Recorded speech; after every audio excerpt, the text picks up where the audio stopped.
ఒకే ఒక్క క్వశ్చన్, తనూజ పోరాటం చేసి కెప్టెన్ అయింది, దొంగదారిలో కెప్టెన్ అయింది, రెండిట్లో ఒకటి చెప్పండి. ఎందుకంటే సోషల్ మీడియాలో చాలా మంది ఎలిగేషన్ చేస్తున్నారు, దొంగదారిలో అయింది, సపోర్ట్ తీసుకుని అయింది. కళ్యాణ్తో ఆడినప్పుడు కానీ, నిఖిల్ తను ఆడినటువంటి కెప్టెన్సీ టాస్క్లో కానీ తను దొంగదారిలో కెప్టెన్ అయ్యింది, లేదు పోరాటం చేసి కెప్టెన్ అయింది, రెండిట్లో ఒకటి కామెంట్ చేయండి. ఇట్లా రకరకాల మాటలు వినిపిస్తున్నాయి సోషల్ మీడియాలో. దానికి జనం ఏమనుకుంటున్నారో తెలియాలి. నేను తనూజ పిఆర్ వరకు, రీతు పిఆర్ వరకు, నిఖిల్ పిఆర్ వరకు, కళ్యాణ్ పిఆర్ వరకు, ఎందుకంటే వీళ్ళ మధ్య జరిగింది కాబట్టి అందరికీ పంపిస్తా.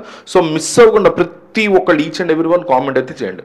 ఇక ఇక్కడికి వచ్చిన తర్వాత మనం ఒకసారి అబ్జర్వ్ చేస్తే కళ్యాణ్తో టాస్క్ గురించి మనం మాట్లాడుకున్నాం ఆల్రెడీ. ఈ కెప్టెన్సీ టాస్క్ విషయాన్ని వస్తే అది కంప్లీట్లీ ఎండ్యూరెన్స్ టాస్క్. ఇక్కడ సపోర్ట్లు గిపోర్ట్లు ఇవేం లేకుండా ఎండ్యూరెన్స్ టాస్క్. ఈ టాస్క్లో తనూజ గెలిచినప్పుడు ఒక వీడియో బయటకు వచ్చింది. ఆ వీడియోలో అక్కడ ఎవరెవరు కూర్చున్నారంటే రీతు, ఇమాన్యుయల్, డీమన్ పవన్, దివ్య, సుమన్ శెట్టి, భరణి, వీళ్ళందరూ ఈ 6 కూర్చుని కౌచ్లో కూర్చుని చూస్తున్నారు జరుగుతున్నటువంటి సిచ్యువేషన్ మొత్తాన్ని. వాళ్ళు దూరం నుంచి కూర్చుని అబ్జర్వ్ చేస్తున్నారు. ఇలా అబ్జర్వ్ చేస్తున్నటువంటి టైంలో అక్కడ నిఖిల్ తన కత్తిని వదిలేశాడు. మీకు తెలుసు కదా, మళ్ళీ తెలియని వాళ్ళ కోసం చెప్తున్నా, ఇది కట్అవుట్ అనుకోండి. ఇప్పుడు మీకు దొంగల టాస్క్లో మాధురికి, సైలెన్సర్ సంజన కట్అవుట్లు పెట్టారు కదా, అట్లాగా వీళ్ళ ముగ్గురికి కూడా కట్అవుట్లు పెట్టారు. ఎవరికి? తనూజకి, నిఖిల్కి అండ్ రీతుకి.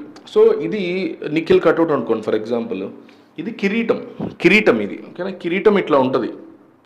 ఈ కిరీటాన్ని వాళ్ళ దగ్గర ఉన్నటువంటి కత్తిని పట్టుకుని ఇట్లా పట్టుకుని ఉండాలి. ఎన్ని గంటలలో ఉండగలిగితే అంతసేపు దాన్ని పట్టుకోవడం చాలా కష్టం. కత్తి చాలా బరువు ఉంది, కిరీటం కూడా బరువు ఉంది. కట్అవుట్ మీద ఉన్నటువంటి దాన్ని ఇట్లా పట్టుకుని ఉండాలి.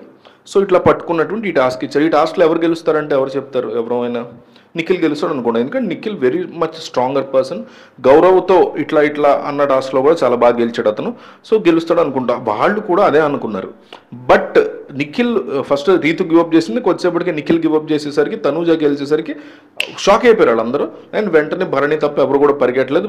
కళ్యాణ్ భరణి ఎక్సైడ్ అయినట్టు కనిపించింది. మిగతా వాళ్ళందరూ కూడా షాక్ అయిపోయారు అట్లా.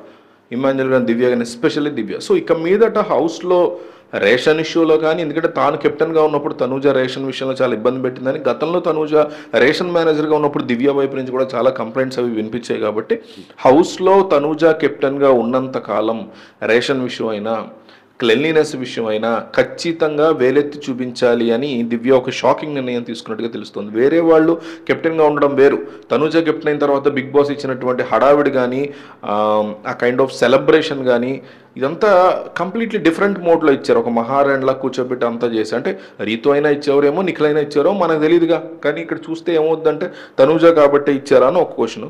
అండ్ ఫ్యామిలీ వీక్ కాబట్టి ప్లాన్డ్గా బిగ్ బాసే తనూజని ఇట్లా చేశాడా అనేది కూడా దివ్య ఫ్యాన్స్ నుంచి వినిపిస్తుంది.